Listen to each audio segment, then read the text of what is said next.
Guys, അപ്പൊ ഇതാണ് നമ്മുടെ ദുബായ് റിവർലാൻഡ്. അപ്പം വിസിറ്റ് ചെയ്യാൻ പറ്റിയ ബെസ്റ്റ് ടൈം എന്ന് പറയുന്നത് ഈവനിങ് ഒരു 4-4:30 ആണ്. ആ സമയത്ത് വന്നു കഴിഞ്ഞാൽ നമുക്ക് ആ പകൽ വെളിച്ചത്തിലുള്ള വ്യൂവും കാണാൻ പറ്റും, നൈറ്റ് ലൈറ്റ്സ് ഒക്കെ ഇട്ടിട്ടുള്ള വ്യൂവും കാണാൻ പറ്റും. സൺഡേസ് മാത്രമേ ടിക്കറ്റ് ചാർജ് ഉള്ളൂ. ബാക്കിയുള്ള വർക്കിംഗ് ഡേയ്സ് ഒന്നും ടിക്കറ്റ് ഒക്കെ എല്ലാം എൻട്രി എല്ലാം ഫ്രീ ആണ്. പിന്നെന്ന് വെച്ച് കഴിഞ്ഞാൽ മെയിനായിട്ട് റംസാൻ ടൈം ആയതുകൊണ്ട് നല്ല ലൈറ്റ്സും കാര്യങ്ങളും എല്ലാം വെച്ച് ഡെക്കറേറ്റ് ചെയ്തിട്ടുണ്ട്. പിന്നെ ഏറ്റവും ഹൈലൈറ്റിംഗ് ആയിട്ട് ഇവിടെ എനിക്ക് തോന്നിയൊരു കാര്യം എന്ന് വെച്ച് കഴിഞ്ഞാൽ പിക്ക് ആൻഡ് പ്ലേസ് റോബോട്ട് എന്ന് പറഞ്ഞൊരു ഓപ്ഷൻ ഇവിടെ ഉണ്ട്. ഈ ഡിസ്പ്ലേയിലൂടെ നമുക്ക് ഓർഡേഴ്സ്, അതായത് ഐസ്ക്രീംസ് ഒക്കെ ഓർഡർ എടുത്തു കഴിഞ്ഞാൽ ഈ റോബോട്ടിനെ അത് എടുത്തിട്ട് നമ്മളെ കയ്യിലേക്ക് വെച്ച് തരും. അത് അത്യാവശ്യം നല്ല എക്സ്പെൻസീവ് ആണ് സത്യം പറഞ്ഞു കഴിഞ്ഞാൽ. കാണാൻ കൗതുകം ഉണ്ടെങ്കിലും നല്ല എക്സ്പെൻസീവ് ആണ്. പിന്നെ ഇതുപോലെ നമുക്ക് ഇരുന്ന് ഫോട്ടോസൊക്കെ എടുക്കാൻ പറ്റിയ ഒരുപാട് സ്പോട്ട്സും കാര്യങ്ങളൊക്കെ ഉണ്ട്.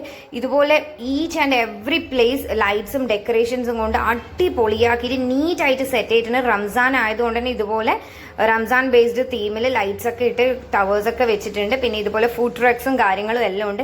എല്ലാം ഭയങ്കര എക്സ്പെൻസീവ് ആണ്. കഫ്റ്റീരിയം എല്ലാം ലൈറ്റ്സ് ഇട്ടിട്ട് ഡെക്കറേറ്റ് ചെയ്തിട്ടുണ്ട്. കുട്ടികളെ അട്രാക്ട് ചെയ്യാൻ വേണ്ടിയിട്ടുള്ള കാര്യങ്ങളും സ്റ്റാച്യൂസ് ഒക്കെ വെച്ചിട്ടുണ്ട്.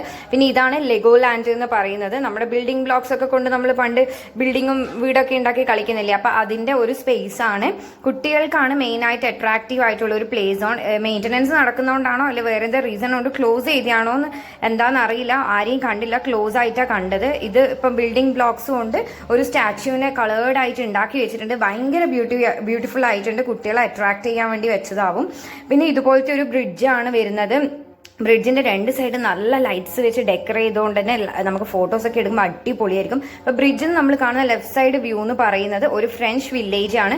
റൈറ്റ് സൈഡിൽ പോണ്ടും പിന്നെ ഇതുപോലെ ലൈറ്റ്സ് ഒക്കെ ആയിട്ട് ലോങ് ആയിട്ട് ടവറൊക്കെ പോലെ കൊടുത്തിട്ട് കംപ്ലീറ്റ് ലൈറ്റ് വെച്ച് ഡെക്കറേറ്റ് ചെയ്തുകൊണ്ട് ഭയങ്കര ബ്യൂട്ടിഫുൾ ആണ് കാണാൻ വേണ്ടിയിട്ട്.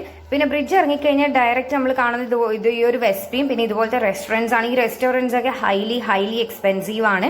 ഈ ഫ്രഞ്ച് വില്ലേജിലൊക്കെ നമുക്ക് നടക്കാൻ പോകുമ്പോൾ ബുദ്ധിമുട്ടൊക്കെ ഉണ്ടെങ്കിൽ ഇതുപോലത്തെ കാർഡ്സും ഇതുപോലത്തെ കാർട്ടും കാര്യങ്ങളൊക്കെ ഉണ്ടാവും. അത് നല്ല കയറി ഇരുന്ന് കഴിഞ്ഞാൽ അതിന് പേയ്മെന്റ് ഉണ്ടാവും. നമ്മളിങ്ങനെ ചുറ്റിയിട്ട് കംപ്ലീറ്റ് കാണിച്ചു തരും. ചെടിയും കാര്യങ്ങളൊക്കെ വെൽ മെയിൻറ്റെയിൻഡ് ആയിട്ടാണ് ഇവർ സൂക്ഷിച്ചിട്ടുള്ളത്. അത്രയും നീറ്റ് ഉണ്ട്. കാണുമ്പോൾ തന്നെ നമുക്ക് മനസ്സിലാവുന്നുണ്ട് എത്ര നീറ്റ് ഉണ്ട് എന്നുള്ളത്. പിന്നെ എന്ന് വെച്ച് കഴിഞ്ഞാൽ നല്ല പീസ്ഫുൾ ആയിട്ടുള്ള ഒരു ഏരിയ ആണ്. നമുക്ക് ഫാമിലി ആയിട്ട് ഫ്രണ്ട്സ് ഒക്കെ ആയിട്ട് വരാൻ പറ്റി. ഇതുപോലെ യമ്മി ക്രബ്സ് എന്നൊക്കെ പറഞ്ഞിട്ട് ഒരുപാട് ഫുഡ് ഔട്ട്ലെറ്റ്സ് ഉണ്ട്. AD 15 കണ്ടോ, ഐസ്ക്രീംസിനൊക്കെ 15 ദിർഹംസ് ആണ്.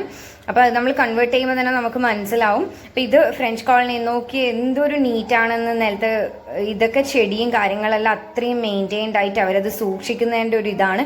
ഇതൊക്കെ നമുക്ക് ഫാമിലി ഫ്രണ്ട്സ് ആയിട്ട് ഹാങ് ഔട്ട് ചെയ്തിരിക്കാൻ ഭയങ്കര പീസ്ഫുൾ ആയിട്ടുള്ള ഏരിയ ആണ്. റഷും തിരക്കൊന്നുമില്ല. ഇതുപോലെ ഒരു ക്യാമൽ ഉണ്ട്, ലൈറ്റും കാര്യങ്ങളൊക്കെ ആയിട്ട് നമുക്ക് ഫോട്ടോസ് ഒക്കെ എടുക്കാനുള്ള ഒരു സ്പേസ് ആണ്. അപ്പം റഷ് ഒന്നും ഇല്ലാണ്ട് പീസ്ഫുൾ ആയിട്ട് വന്ന് ഒന്ന് വൈബ് ചെയ്യണം എന്നുള്ളവർക്ക് വരാം. പിന്നെ കാർ പാർക്കിംഗ് ഒക്കെ ഫ്രീ ആണ്. അപ്പൊ ഇത്രയേ ഉള്ളൂ. അടുത്ത വ്ലോഗിൽ കാണുന്നത് വരെ ബൈ. എല്ലാവരും സബ്സ്ക്രൈബ് ചെയ്യണേ. Okay, by.